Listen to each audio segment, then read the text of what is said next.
What is up, everybody? Welcome to my first live stream that's an actual review, not an unboxing, an actual review where I've kind of taken B-roll and tested the laptop already and combined these interactive elements into this style of a live stream. This is a test.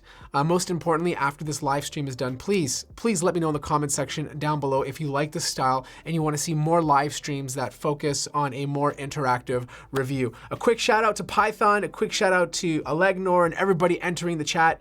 Thank you so much for taking the time out of your day for this live stream.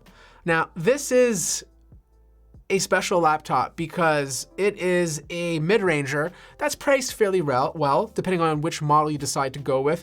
This is the Lenovo IdeaPad Slim 7, and this is a laptop that weighs about 3 pounds.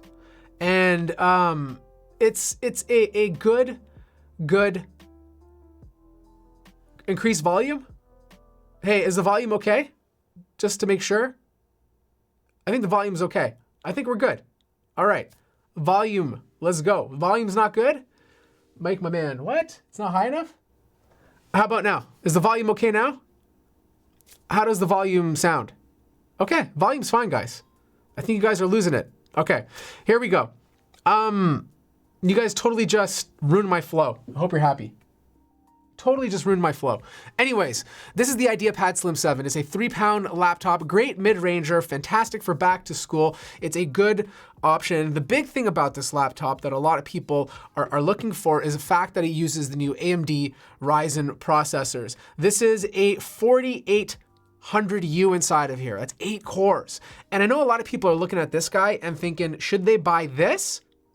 Or should they spend less money and buy the Flex 5, because the Flex 5 is about $600 US. This is a cheaper laptop. And yes, technically the specs are a little bit slower, but the 4500U is very equivalent to an Intel i5 processor. In fact, a bit faster in certain instances. So here's the big deal. 3 pounds for the IdeaPad Slim, 3.3 pounds for the Flex 5. The IdeaPad Slim is an entirely metal chassis. There's not that much flex on top of the deck. It's a thinner laptop than the Flex 5. As you can see right here, the Flex 5 on the right-hand side is significantly thicker. And but they do have the same ports. Like the port lineup is fairly similar. Now with the IdeaPad, you have a USB Type-C power delivery, which uses a 65-watt brick compared to a barrel connector type of style on the Flex 5. They both have HDMI. They both have USB Type-C, obviously not Thunderbolt 3 since it's using an AMD processor. And then of course, you have your headphone jack. On the other side, you have your power button on the Slim 7, 2 USB ports, micro SD card slot. The only benefit of moving downwards towards the Flex 5 is you get a full-size SD card slot. Now the power button just happens to be here instead of the back like you have on the Slim 7. And of course you have 2 USB ports on the Flex 5. Now this is a beautiful laptop. Like, you know, it looks a lot like the cheaper ones, but they're improving certain materials in order to put it in line with the mid-range category. The other thing to note is that this display is not a type of display that can be flipped 360 degrees. If you want that, you have to go with the Yoga. The most it can do is a 180-degree format. So you can put it all the way back, almost to the back of the desk, which is pretty close, but you can't flip it 360 degrees. Now, some of you might be familiar with the Slim 7 in different markets. And if you are, a lot of the specs in that laptop are very identical to the specs inside this guy. Now, just a quick little look at the keyboard deck here. It's the same keyboard layout as the Flex 5. It's using Lenovo's U-shaped keys, but it doesn't have a nipple. This is a nipple-free laptop, okay? If you want the red nipple, you gotta spend the money. You gotta move yourself up to the ThinkPad, because the ThinkPad is the laptop with the nipple technology. Now these are U-shaped. They do have a slightly smaller travel distance. The key press is about 1.3 millimeters of travel distance. Both of these laptops have backlighting. I don't know if you can see it on this, but if I hit function spacebar, I can cycle through the different levels of backlighting, which is kind of nice. For some reason, my chat has just completely stopped. Let's just restart that. Now, intake grills are in the same portion. They both support Dolby Atmos. The difference though is that the touchpad is a bit different. Like on the right-hand side, you have a more proportionally sized touchpad, whereas on the IdeaPad Slim 7, the touchpad is a bit more horizontal, giving you more horizontal space, but that's only because the actual chassis is a smaller form factor than the Flex 5. Now, sticker placement, look, you know, Lenovo's guy usually does a pretty good job. You know, usually they're in line, they're not too crooked. He's a solid sticker guy. But, you know, he's kind of slacking on the Slim 7. Like if you take a look over here, the sticker placement is a bit crooked, you know?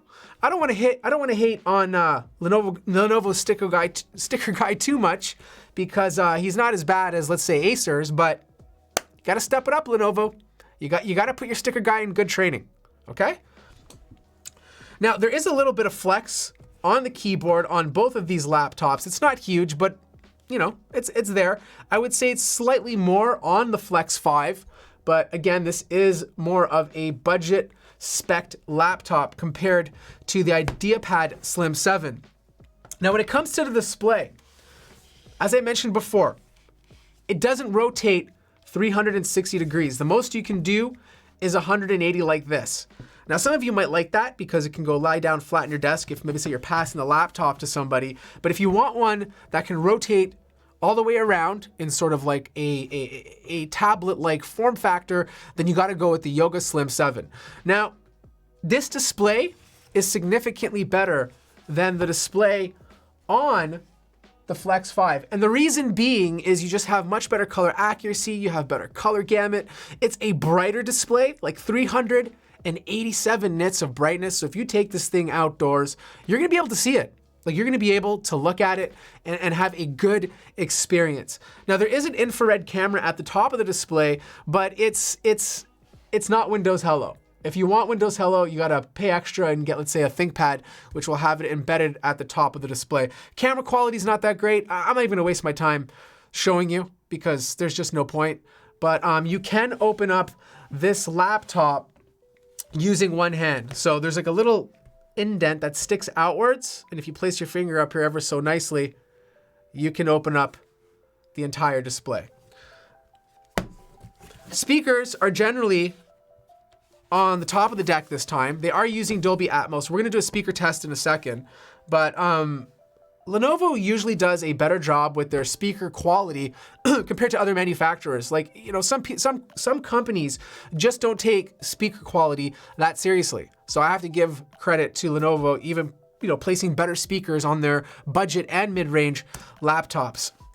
Now, to show you guys the speaker quality, I'm gonna load it up on both laptops. This is the only thing that I don't have pre-recorded because I find these are better to do live, since you can kind of hear the difference live and there's no like pre-recorded stuff going on. But I'm just gonna load up anything. I'm gonna go to my Epidemic Sound over here. I'm gonna load up YouTube on this computer because the chat is frozen on my other one. Okay, I'm gonna log in. I think there's, if I remember correctly, there's quad speakers inside of here. So it's gonna give good sound. All right. Make sure you guys don't see this. I'll switch the camera in 1 second. As soon as I log in, we will do a little sound test. All right, so trending. Let's go here. We'll play this guy. Here we go. All right, so this is the sound coming from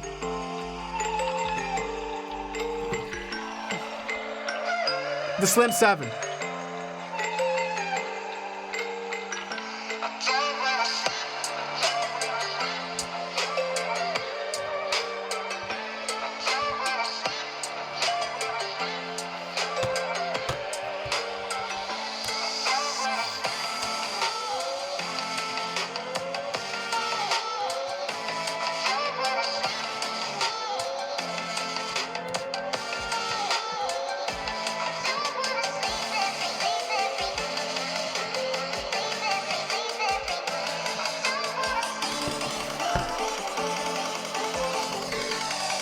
get a little bass.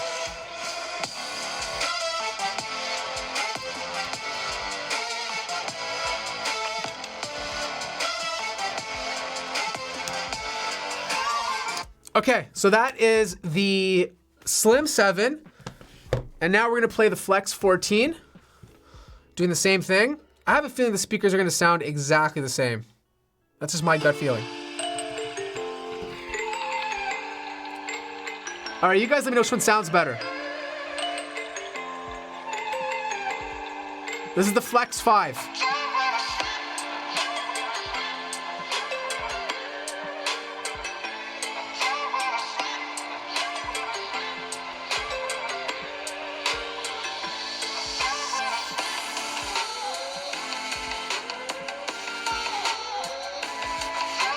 I don't know, they sound a lot alike. I'm not seeing a huge difference in terms of speaker quality, but they do sound very, very familiar. Now, for those of you curious about the actual specs of my unit, the one I have here is the Ryzen 7 4800U with 16 gigabytes of RAM. This is the 14-inch display, Full HD, 60 hertz display, 512 gigabyte NVMe SSD. Now, this unit costs more than $899. The base model, the 4700U that you guys see on Lenovo's website, costs $900 USD or $1,300 Canadian. It's about 0.9 kidneys for universal currency. This model here costs about an extra $100 or so.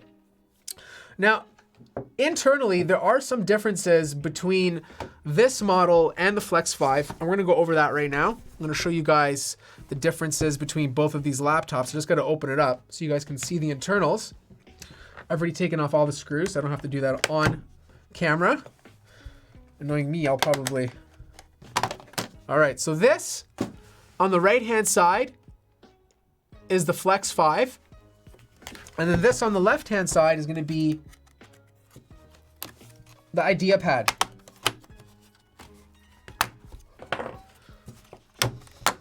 All right, so there is a big difference between both of these laptops. So Flex 5, IdeaPad Slim 7. As you can see, the battery inside of the Slim 7 is massive. Even though technically it's not a big battery in real life, it's only 60 watt hours, but it takes up almost half of the laptop. Whereas in comparison, you have a 51 watt hour battery inside of the Flex 5. And trust me, it makes a big difference in terms of battery life. The battery life you get from the SlimPad or IdeaPad Slim 7 is significantly more, even though it's only 9 watt hours bigger. Now, the cooling solution is also different as well. With the Flex 5, you only have one fan with 2 copper heat pipes cooling the CPU and integrated GPU, whereas with the Slim 7, you get 2 fans with 1 big heat pipe cooling the CPU and integrated GPU. Now, in terms of upgrading, you have 1 slot here for your RAM. This is upgradable. And the other part of your memory is 8 gigabytes that's soldered onto the motherboard. You can't access it, you can't upgrade it. So technically you can only have a max of 24 gigabytes of RAM inside of here. However, I would probably just leave it at 16 so you can take advantage of dual channel configuration, since the other stick is 8 gigabytes as well. Here, look.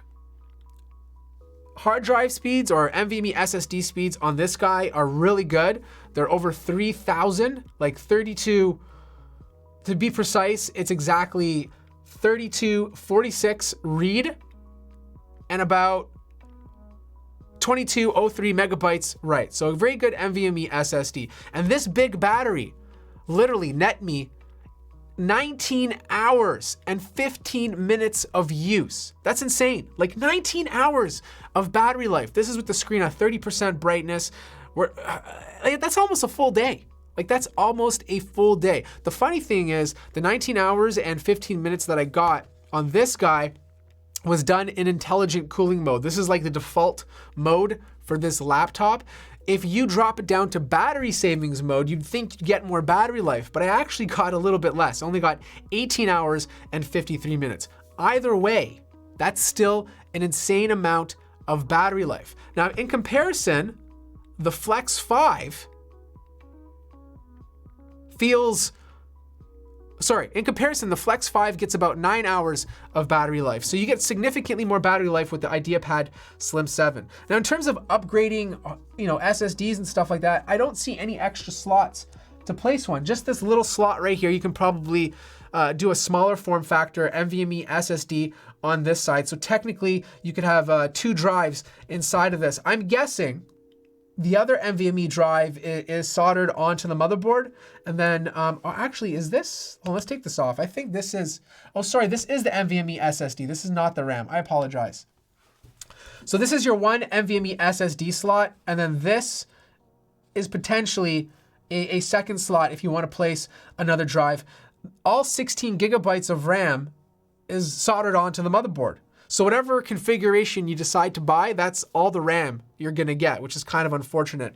Whereas on this guy, it's the same sort of situation. Like if I was to take this off, this is your soldered memory on the motherboard, and then you have one slot for your drive, and then that's basically it. Like you can't upgrade anything else. Now, unfortunately, you don't have access to the Wi-Fi 6 card, so if you want to swap that out, you can't, which is probably not a big deal because at the end of the day, like, why would you? Wi-Fi 6 is like the future, and most Wi-Fi 6 cards that are inside of these laptops are super solid.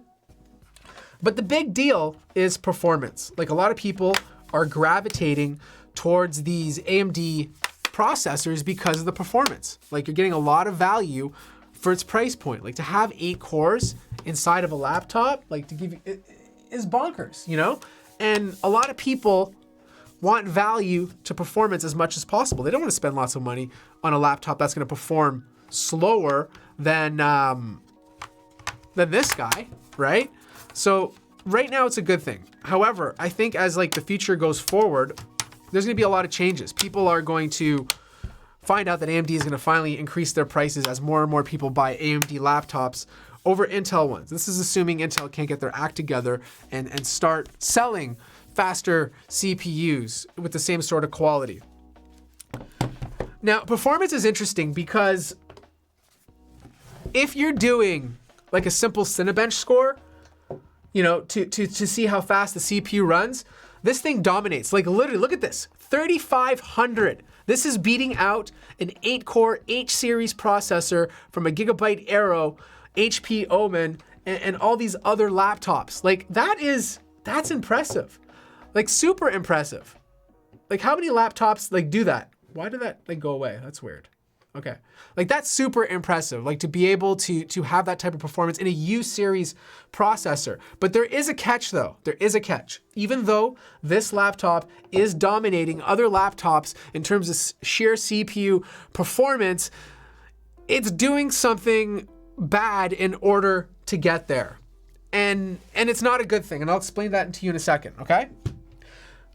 GPU performance, it's an integrated GPU. The Vega chip that's inside of here is about as good as like an MX250 or 350, depending on the laptop you're buying. You can game on this, but you're not going to be like gaming the latest games with super high settings. You can play some more well-optimized titles from the past, like Overwatch and Fall Guys, for example. Now, when it comes to the Adobe suite, that's where the U-series of AMD processors completely fall apart. I don't know what it is.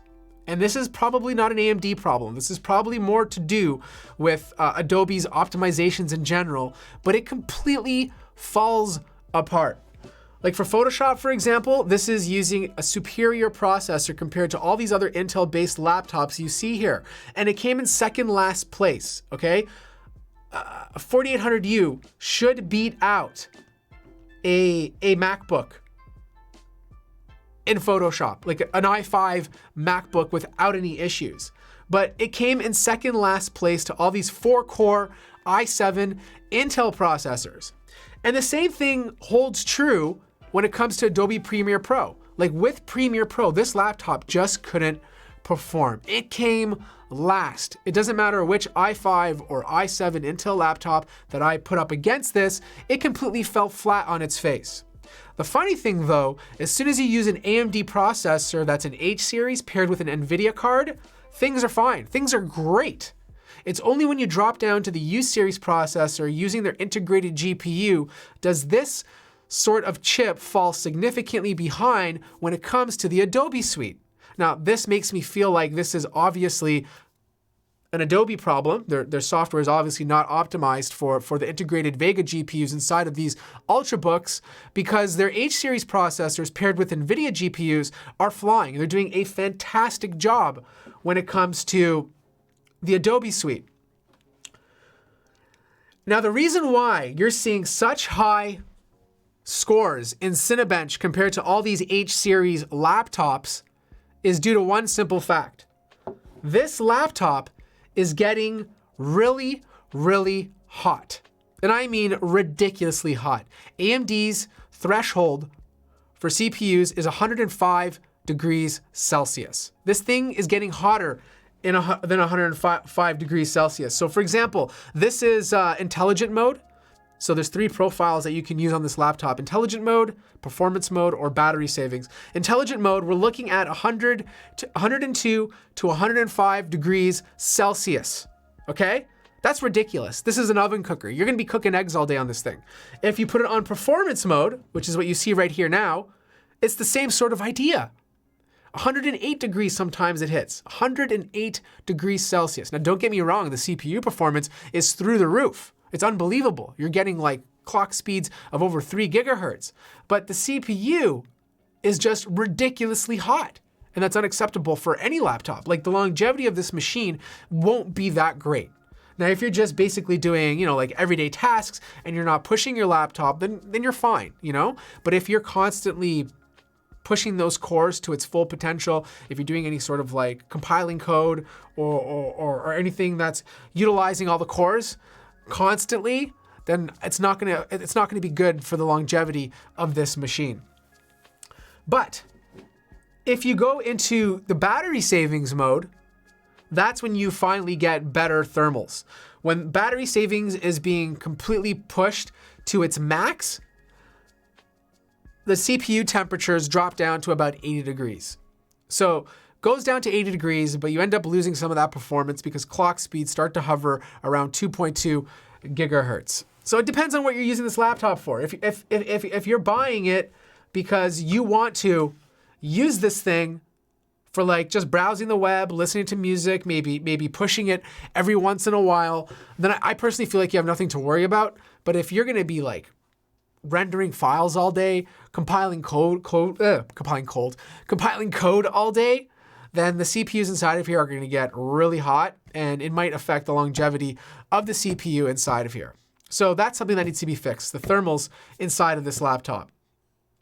Okay, and that brings me to fan noise. Now, I've tested all 3 profiles. If you leave this on battery savings mode, you're looking at around 40 decibels, which is really acceptable. You don't hear the fans. They're not loud, which is great for if you're in class or at the office and you're just simply taking notes. If you bump it up to intelligent cooling, then the fan noise is gonna hit around 48 decibels, which is a little louder. You're gonna hear this. Okay, like this, you start hearing the fans. They're not annoying to the point where it's no good to use, but you will hear the fans. Now, if you put it on performance mode, fan noise goes closer to around 55 decibels. So it starts to get a bit too loud. So if you're in class, keep it on battery savings mode. You're looking at 40 decibels. If you're not in class and you're at home and you want to push it, you can leave it on performance mode, but decibels will pump up to about 57. If you leave it on intelligent cooling, which is their default mode, you're looking at around 48 decibels, which I showed you right over here. So I think that's it. I mean, I think I pretty much covered everything about this laptop. It has great performance. But it gets way too hot. It has insane battery life, some of the best battery life I've tested this year. 19 hours of battery life. The build quality is fantastic, like really good build quality. It's light, it's portable, and it's very easy to use. It has a really great display. Okay, turn on. It has a fantastic display, full HD, 60 hertz, IPS, much better than what you'd get on the Flex 15. It's not touch, which is unfortunate, but overall it's a great display. If you want a touch display, then you have to go with the actual Yoga Slim or buy one of Lenovo's laptops. That support touch, that is. So I think that pretty much wraps up my review on the Lenovo IdeaPad Slim 7. What do you guys think of this style of live stream where I incorporated some B-roll and other specs? Do you want to see more videos that use a live stream, or should I just stick to making the regular reviews that are done in like 4 to 5 minutes? If you want, in the meantime, let me know your feedback. And also, if you have any questions about this laptop, let's do 10 minutes and I'd be happy to answer them. Does it have macro support? What do you mean by macro support? The power button placement is fine. It's on the side. Like it's not that. It's right here.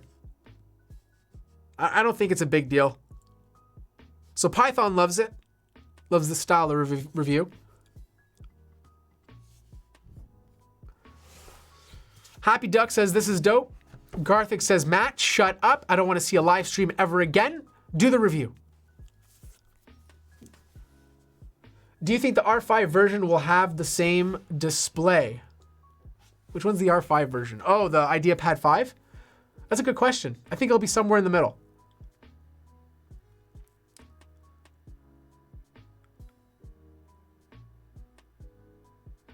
Well, they can always watch the live stream afterwards, Python. It's on my YouTube channel. If you want Indian prices, you're going to have to check India. I don't have Indian prices. Thank you, Brian. Oh, is there macro keys? No, there's no macro keys. It's just your function keys on the top of the device. There's not any actual macro keys to bind things to. You're thinking of gaming. I mean, there are some laptops that have it, but mostly you're looking at like a gaming laptop that has it. This versus the Swift 3. I like the build quality better on this. And the performance is better on this, but I like the cooling better on the Swift 3. It doesn't get nearly as hot. This gets way too hot.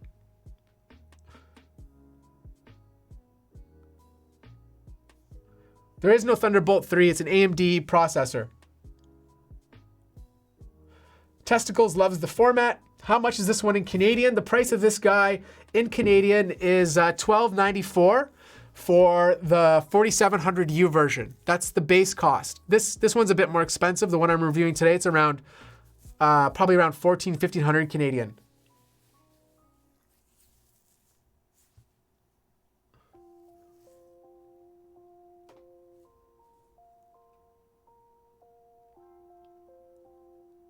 Any chance of you getting the Yoga Slim Pro for? No, there's no chance. I mean, I'm not going to get it. It's pretty much the same processor.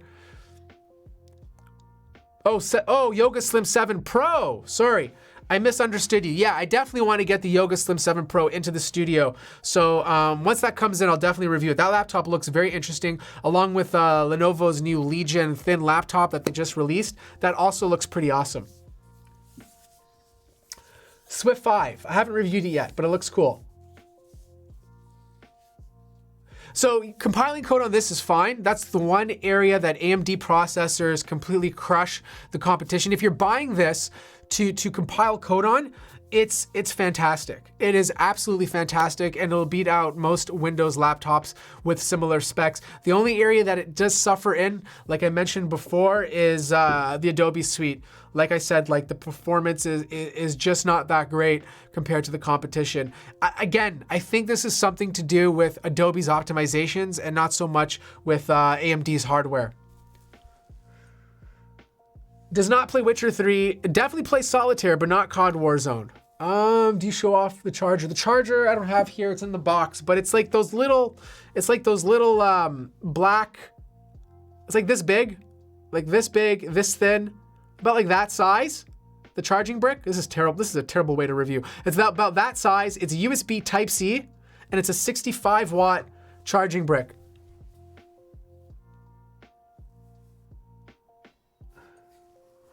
The graphics card, I think, is a Vega 8, if I remember correctly. It's an integrated GPU.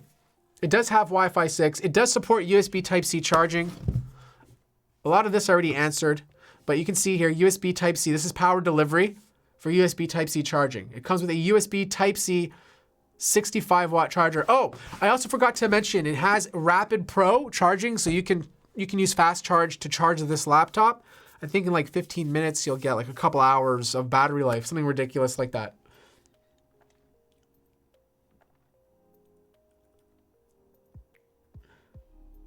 Okay.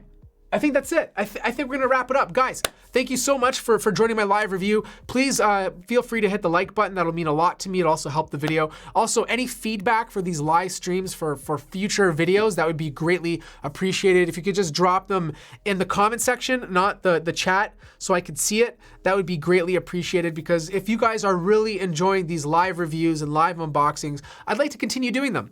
And any feedback, how I can make them better, or if you don't want to see them at all, I would greatly appreciate if you could let me know in the comment section down below. Lenovo Legion 7i review videos coming out this week, with a bunch of other stuff, so stay tuned for that. Today, NVIDIA is announcing their new 3000 series GPUs, so stay tuned for that. It starts in about an hour and a half. I might live stream that on Twitch. So if you're interested in hanging out on Twitch and watching the NVIDIA live stream, twitch.tv/Matt Monas. Thanks again for sticking around. I appreciate you taking the time out of your day to watch this video, and I'll see you guys in the next one.